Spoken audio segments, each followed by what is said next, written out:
بسم الله الرحمن الرحیم. د هرات ملي ټلویزیون درنو قدرمن لیدونکو په سلامونه مو هرکلی کوم. نن څلورنۍ چهارشنبه د 1444 هجري سپوږمیز کال د ذوالحجې میاشتې 18مه نیټه ده چې د 1402 هجري لمریز کال د چنګاښ میاشتې 14مې نیټې سره سمون خوري. په سر کې د څو خبرونو سرټکي. د افغانستان اسلامي امارت د بهرنیو چارو وزارت د شانګهای د همکارۍ سازمان سرمشریزو ورته غونډو ته ګډون د افغانستان مسلم حق ګڼل.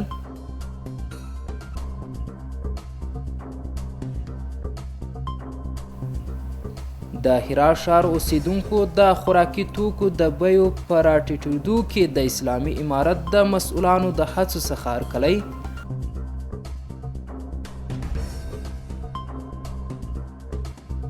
او د هرات د امنیتي مجاهدو ځواکونو له لوري 2 تنه د نشې توکو د پلور په تور نیول کېدل.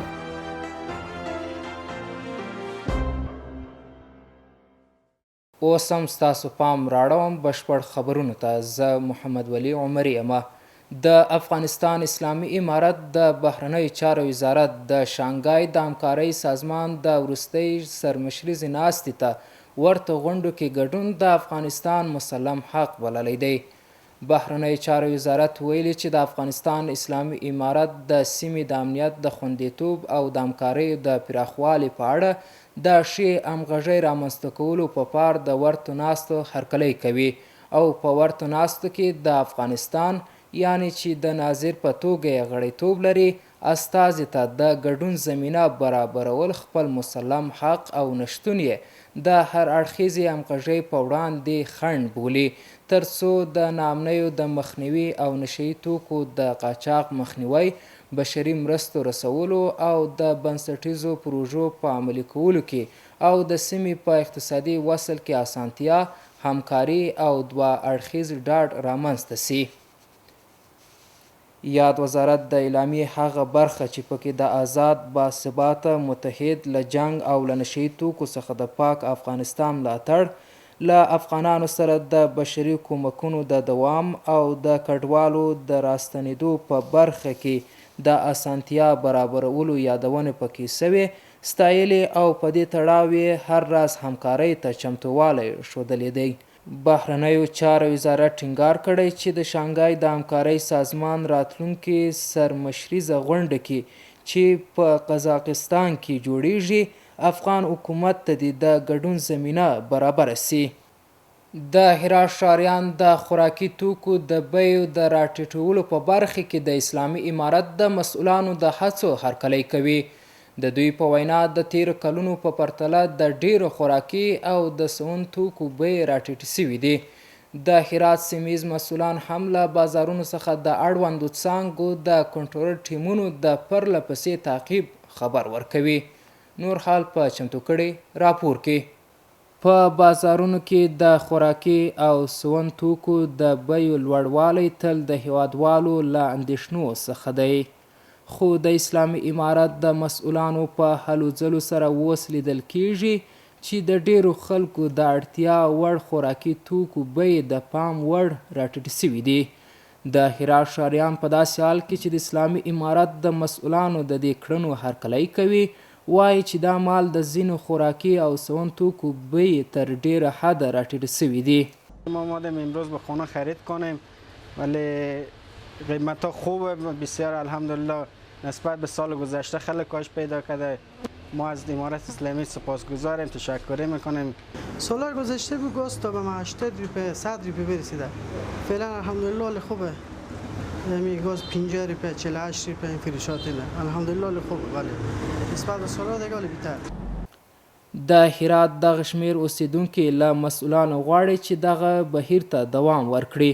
له بلې خوا د هرات ښاروالۍ د ادارې ویاند وایي چې د دوی د کنټرول ټیم او نورو اړوندو څانګو د هلو ځلو په نتیجه کې په دې وروستیو میاشتو کې د ښاریانو د اړتیا وړ خوراکي او سون توکو بیې راټیټې سوي دي. خوشبختانه در این اواخر قیمت‌های مواد اولیه و همچنان مواد خوراکی و مواد سوختی به گونه چشمگیری کاهش یافته، چون این نظارت دوام داره تیم‌های کنترلی ریاست شهرولی و همچنان همکاری ادارات زراعت بوده که قیمت‌ها مهار شده. د هرات سیمیز اداره هم له خلکو سره ژمنه کوي چې د اړتیا وړ عمومي موادو د بیو د لوړوالي د مخنیوي لپاره به پوره هڅه وکړي. د قیمتونو کنټرول برخه کې د هرات سیمه ایزو مسؤلینو تر ډیره حده پورې کار کړی دی او همداراز مسؤلین په دې هڅه کې دي چې څنګه وکولای شي قیمتونه کنټرول کړي تر څو د هیوادوالو اقتصادي وضعیت هم ورسره ښه شي. دا ټول په داسې حال کې دي چې د خوراکي او سون توکو لکه غوړي، وریجې، اوړو او ګازو بیې تر ډیره حده راټیټې سوي دي. په تهران کې د افغانستان اسلامي امارت سفارت د قونسلګرۍ د چارو مشر په ایران کې له افغان محصلینو سره په کتنه کې ژمنه وکړه چې د دوی ستونزې به حل کړي. په تهران کې د افغانستان سفارت د قونسلګرۍ مسؤل میر انور غفاري او په تهران کې د افغانستان د سفارت فرهنګي مسؤل ابوبکر صاحبي په ایران کې د میشت افغان محصلینو له استازو سره وکتل. دوی ډاډ ورکړ چې د محصلینو د ستونزو حل د سفارت په لومړیتوبونو کې دی او د دوی ستونزې به پر وخت حل سي او هر محصل کولی سي چې د خپلو ستونزو لپاره سفارت ته په آزاده توګه مراجعه وکړي. د هرات د صنایعو او کانونو خونه د هیواد له صنعتکارانو او پانګوالو سره د اسلامي امارت د رهبرۍ د هر اړخیز ملاتړ هرکلی کوي. د دې خونې د مسؤل په وینا که له صنعتکارانو د حکومت د ملاتړ لړۍ همداسې دوام وکړي په ډیر لرې راتلونکي کې به موږ د صنعت په برخه کې د ځان بساینې لاسته راوړو. یو شمیر پانګوال هم وایي چې اوس تر بل هر وخت په آرامۍ سره په خپلو کاروبارونو بوخت دي. نور حال زموږ د همکار په ریپورټ کې. نږدې 2 کاله په هیواد کې د اسلامي امارت د واکمنېدو څخه تیر شوه. د حکومت مسؤلینو په دې موده کې په وار د صنعت ودې او پانګونې څخه د ملاتړ خبره کړې ده. دا ځل د هرات د صنایعو او کانو خونې رئیس ویلي که د اسلامي امارت ملاتړ همداسې دوام وکړي نو په نږدې راتلونکي کې به دغه برخه ځان بسیاینې ته ورسي. اگر واقعیت قضیه رو بگوییم 2 سال رهبری امارت اسلامی افغانستان و حکومت جدید در افغانستان تحولات بسیار زیادی در عرصه اقتصادی خاصتا در قسمت حمایت از تولیدات داخلی صورت گرفته. امروز الحمدلله بسیار به راحتی یک صنعتکار، یک تاجر، یک افغان ما از هر گوشه افغانستان خواسته باشه میتونه به یک گوشه دیگه از افغانستان سفر بکنه و به راحتی هیچ تشویش و نگرانی وجود نداره. در گمرکات ما بیشترین شکایت در گمرکات داشتیم که الحمدلله این مشکلات فعلا در گمرکات نیست.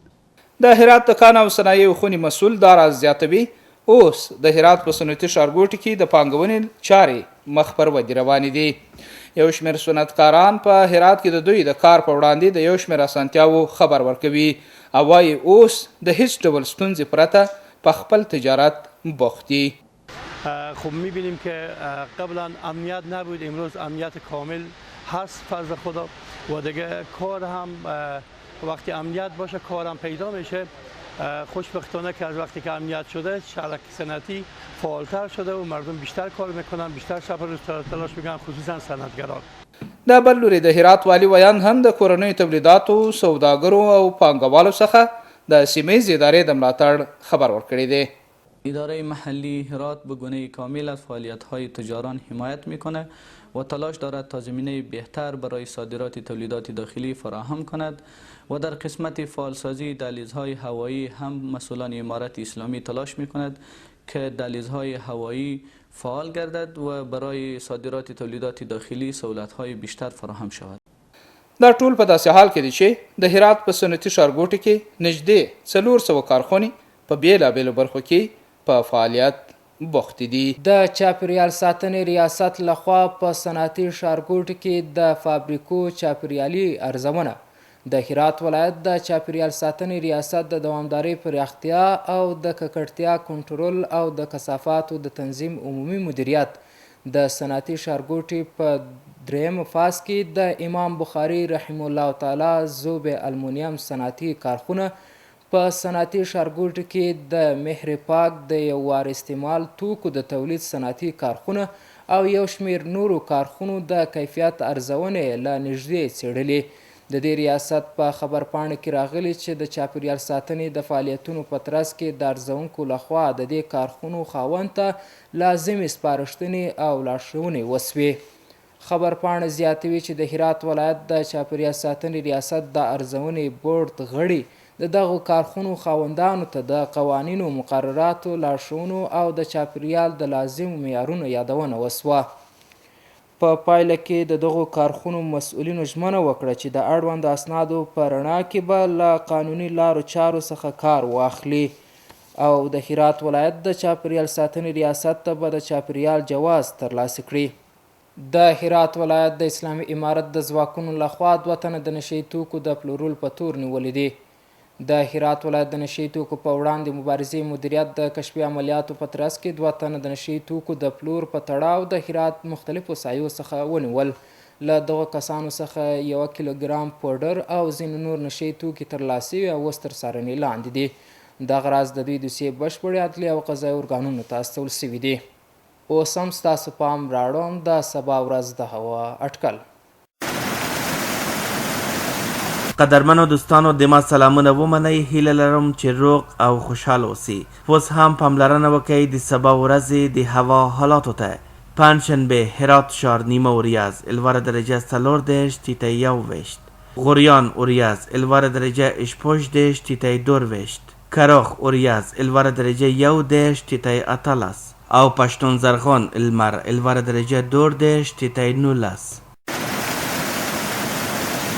اوس هم یو ځل بیا د څو خبرونو سرټکي. د افغانستان اسلامي امارت د بهرنیو چارو وزارت د شانګهای د همکارۍ سازمان سرمشریزو ورته غونډو ته ګډون د افغانستان مسلم حق ګڼل.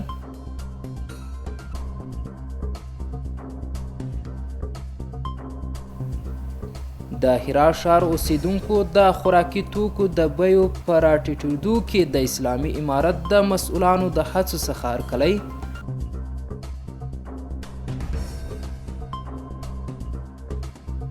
او د هرات د امنیتي مجاهدو ځواکونو له لوري 2 تنه د نشه یي توکو د پلور په تور نیول کېدل.